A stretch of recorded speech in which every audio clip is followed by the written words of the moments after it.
a few minutes to discuss, to exchange some ideas on some specific subjects. My first question would be looking at the increasing chaos today in the world. Before, hopefully, we return to some more structured, stable organization of some sort or order of some sort. What are the consequences of this global disorder on Africa overall, if this question have a sense, and more specifically in your region? That is, do you expect some increasing problems, well, in Africa, generally speaking, and particularly in your region? Of course, in the back of my mind, I am thinking of the attempts or apparent attempts from President Trump to solve the conflict between the Democratic Republic of Congo and Rwanda, but also maybe wider issues. Well, looking at the global order, one can only say there is a lot to be done to go back to some kind of order that there has been for the last decades, maybe 4 or 5 decades. But even then, when we have assumed that the global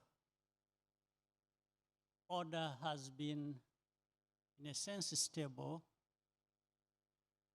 there are many things that needed to change in order to make it more stable, reach more parts of the world, and therefore more people. It was, I would say, work in progress. But at the same time, what we have today, what we see, is something maybe many people here, all of us, saw coming over time. There have always been inequalities, there have always been points of conflict, there have always been, for example, if you look at the global north versus the global south, it has always been taken for granted that what happens in the global south will always be dependent on and determined by the global north. Even if there have been challenges and people have raised those points that needed to be looked at, still it is like established that things must remain like that. And it involves a lot of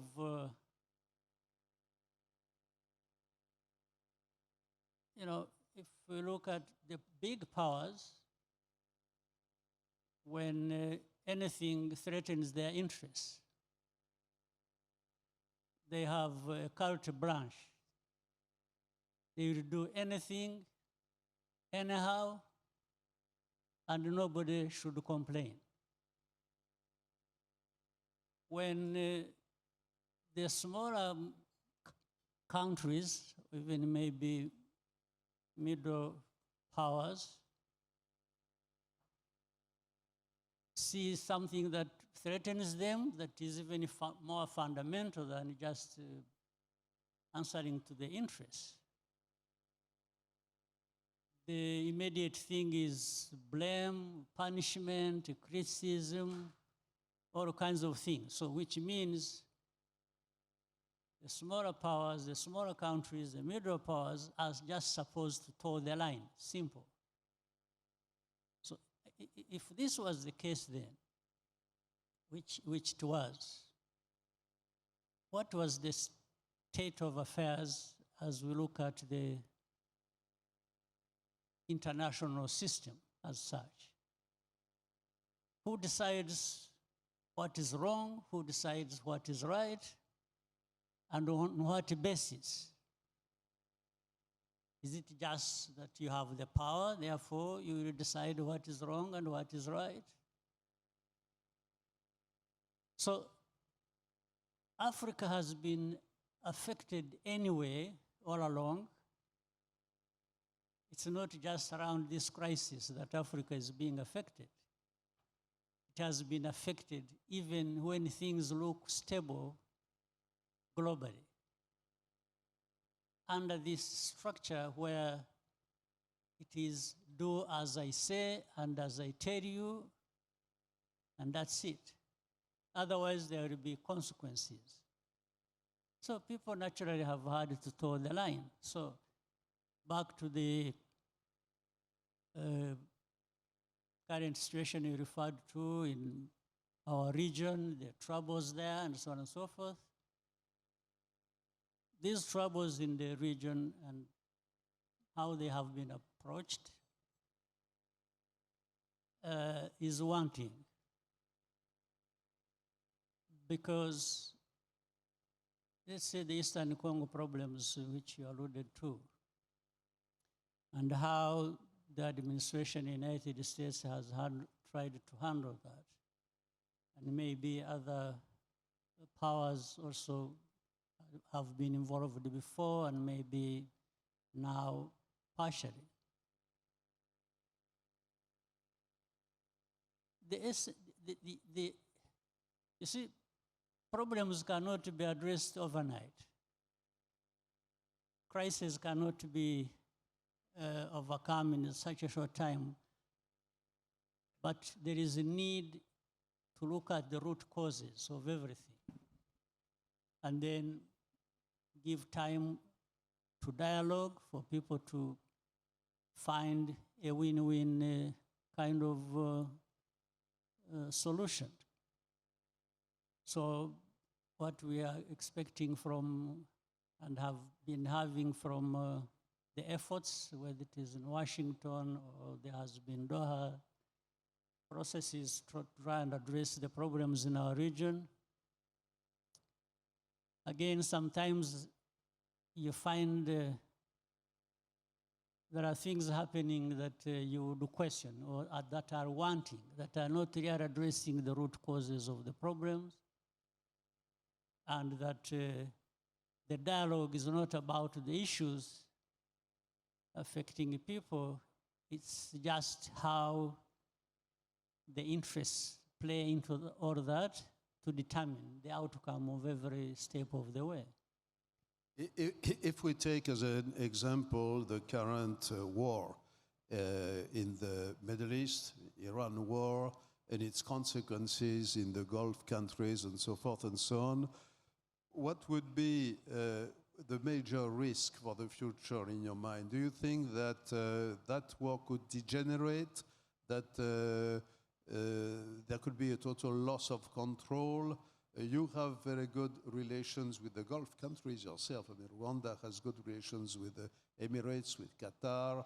And do you think that there could be that the existence itself of the Gulf countries could be threatened, that borders in that region could be put into questions, that there could be a major shift in the whole structure of the Middle East and security system? And is it something that could be perceived by you and other countries in East Africa as a major risk? Well, we're starting with the place itself, the region, Gulf region. And I think things are bad, and they can get worse. There's no question about that.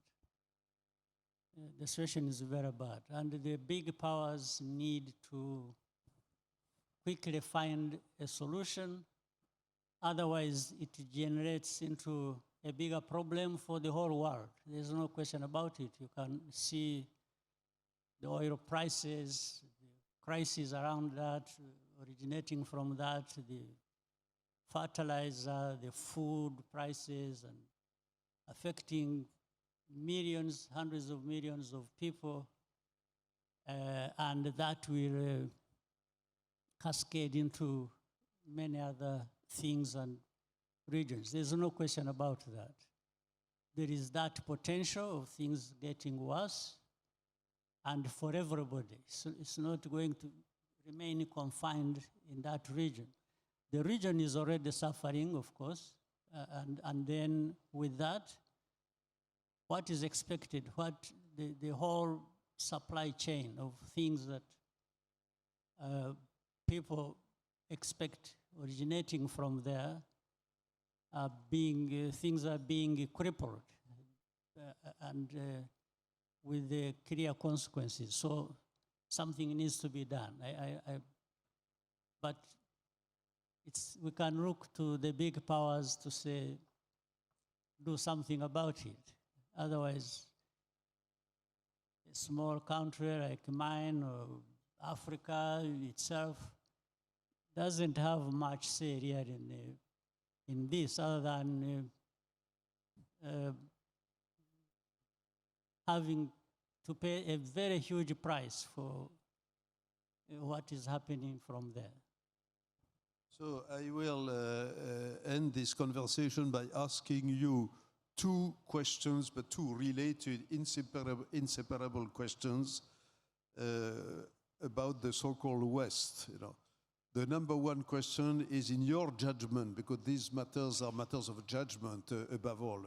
You cannot make specific predictions, but do you think that the Trump phenomenon is a historical accident, or do you think that it will change in a significant and lasting way the governance of the United States and the way it looks at its role in the world? And the second question is about Europe, because I think that if we agree that the future of Europe depends very much on the future of the United States itself, and if the Trump phenomenon will have lasting effects, not only for 1, 2, 3, 4, 5 years, but for 20 years maybe, that changes a lot the conception that it might have of Europe.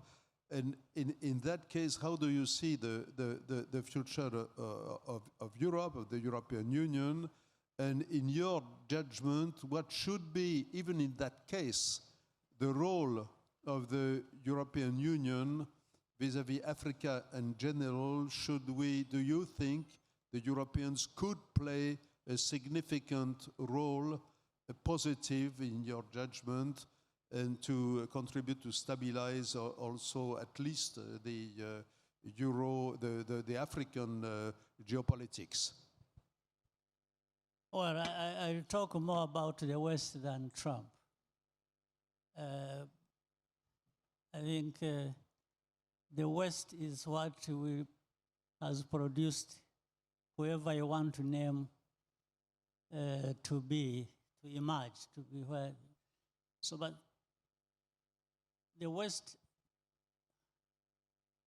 I think, has taken things for granted, in my view. Taken things for granted that they know everything, they have everything, they can decide on everything, and the others who are not from the West don't matter. They will just anyway toe the line, and that's it. So what is happening in the West today, producing any leader that is there or that will come in the future,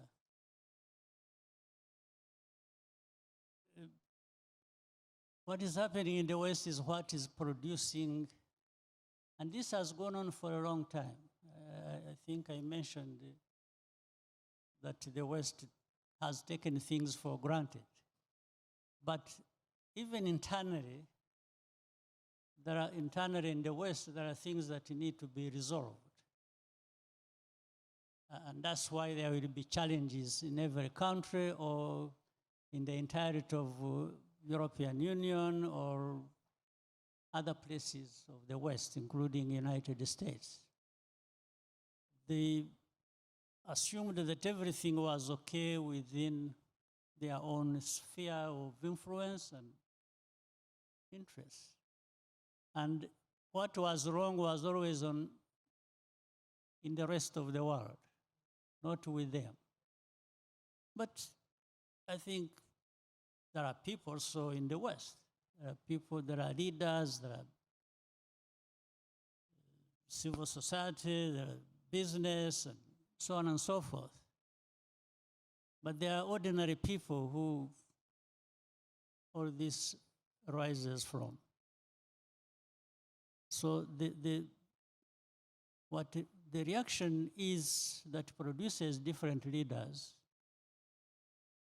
that people may either appreciate or complain about or do that is the contradiction within the society that has not been properly addressed, and as I said, that people took for granted, but in the end, it has to find a way to surface, and you have to deal with it. And for us in the global South, Africa, and my country, I have said it, we have had a history that has not so much to be proud of in terms of development, in terms of prosperity, and therefore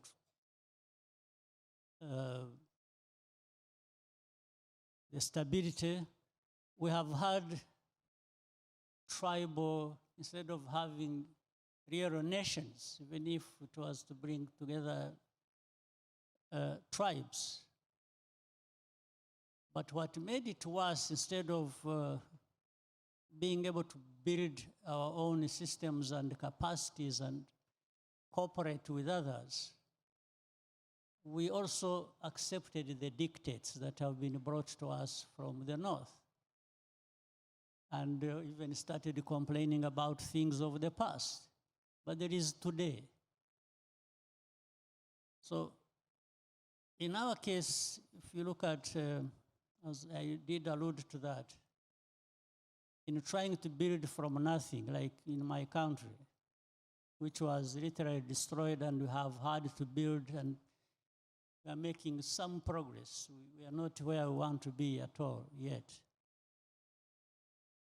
But we looked within and found the efforts to rebuild our country, even if we had to be partners with different people and we got a lot of support, but we had to start with ourselves. And I think the continent needs to do that. The continent needs to look at what it has, almost everything. The people, the other resources, and the good cultures that can be drawn from a lot of knowledge and practices that make people proud of who they are. So we don't do that. We tend to look at, somewhere else.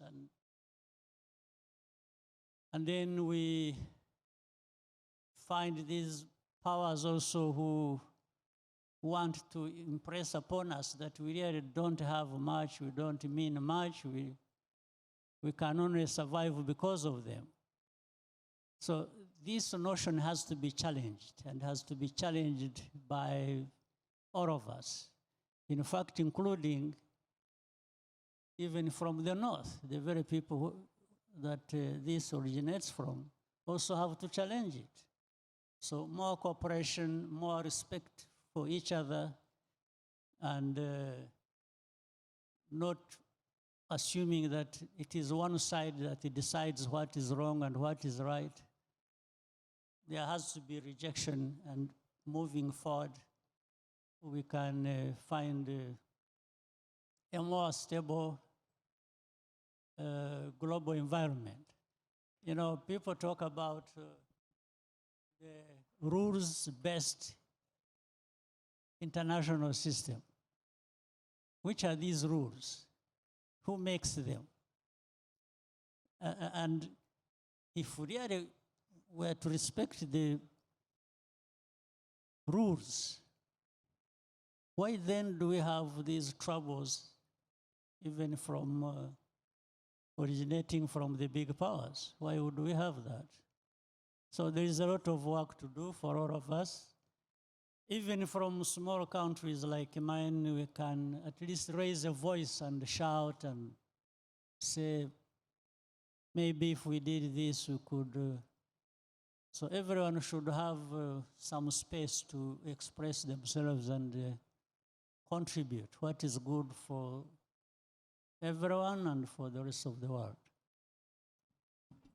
Mr. President, thank you very much. I think it's time now for everyone to eat a little bit. By the way, we started to work this morning at 8:30.